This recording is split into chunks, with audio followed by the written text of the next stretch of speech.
বৈরী আবহাওয়ার কারণে বাজারে থেকে সাধারণের ভিড় কিছুটা কম লক্ষ্য করা যাচ্ছে। আজ লক্ষ্য করছি সকাল থেকেই গুঁড়ি গুঁড়ি বৃষ্টি পড়ছে কক্সবাজারে। গতকাল থেকে এই বৃষ্টিপাত শুরু হয়েছে। তো এই বৃষ্টিপাতের প্রবণতা আরো কিছুদিন থাকবে, তবে এর প্রভাব কিছুটা পড়তে শুরু করেছে বাজারে এবং আমরা সেটি লক্ষ্য করতে পারছি। এখানে মাঠঘাট ভেজা, ক্রেতা সাধারণের ভিড় কম। সবকিছু মিলে বাজারের পরিস্থিতি এবং বাজারের যে জিনিসপত্রের দাম সেগুলো জানাতেই আমরা সরাসরি যুক্ত হয়েছি কক্সবাজার বাহারছড়া বাজার থেকে। আপনাদের সাথে আছি আমি আফজার আলিয়া। আমরা এখানে লক্ষ্য করতে পারছি টমেটো দেখা যাচ্ছে এবং এরপরে কাঁকরোল দেখা যাচ্ছে। এই সব যে সবজিগুলো রয়েছে এগুলোর দাম কেমন আছে সেটি আমরা বিক্রেতার কাছ থেকে জানবো এবং জানবো এগুলোর আগেও দাম কেমন ছিল এবং এই সব কিছুর দাম কি আর কমতে পারে কিনা সে বিষয়টাও আমরা তার কাছ থেকে জানার চেষ্টা করব। আমরা এখানে লক্ষ্য করতে পারছি যে কচুরমুখী অথবা কচুর ছড়া বলা হয় সেটিও এখানে আছে। এগুলোর দাম কেমন আছে আমরা সেগুলো জানার চেষ্টা করবো তার কাছ থেকে। এবং তার এখানে আমরা আলু দেখতে পাচ্ছি, আলু দেখা যাচ্ছে এবং এর পাশাপাশি এখানে চায়না গাজরও লক্ষ্য করা যাচ্ছে। আমরা কিছুদিন আগেই চায়না গাজরের দাম জেনেছিলাম, সেটি তখন 180 টাকা ছিল এবং বিক্রেতার কথা ছিল যেগুলো চায়না থেকে আনা হয় বিধায় এগুলোর দাম এতটাই বেশি। এছাড়া দেশি যে সকল গাজরগুলো রয়েছে সেগুলো বিক্রির দাম 50 থেকে 60 টাকা পরিমাণেই বিক্রি করা হতো।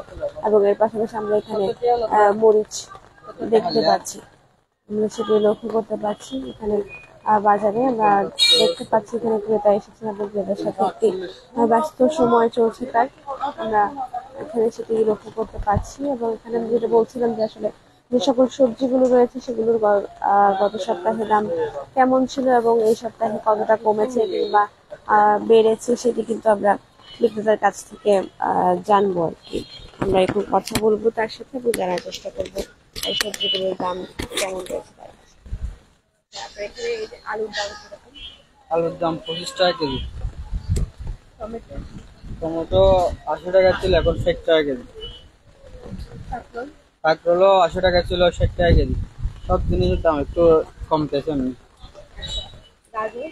গাজর 160 টাকা ছিল, 140 টাকা কেজি। আর কচুর চারা 60 টাকা কেজি।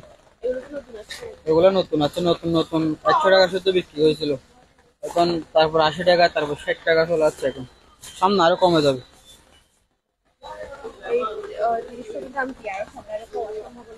জিনিসপত্রের দাম বলতে সম্ভাবনা বৃষ্টির উপর নির্ভর করবে। বৃষ্টি যদি বেশি দিলে ক্ষেতগুলো নষ্ট হয়ে যায়, পানি ক্ষেতগুলোর মধ্যে পানি হলে মাল নষ্ট হয়ে যায়, এর উপর নির্ভর করে।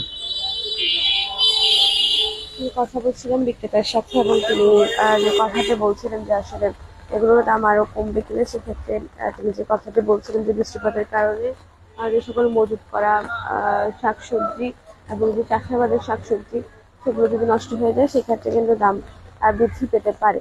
এবং এর পাশাপাশি যদি রৌদ্রোজ্জ্বল আকাশ থাকে সেক্ষেত্রে কিন্তু দাম আরো কিছুটা কমে যেতে পারে বলে তিনি আমাদেরকে জানিয়েছেন।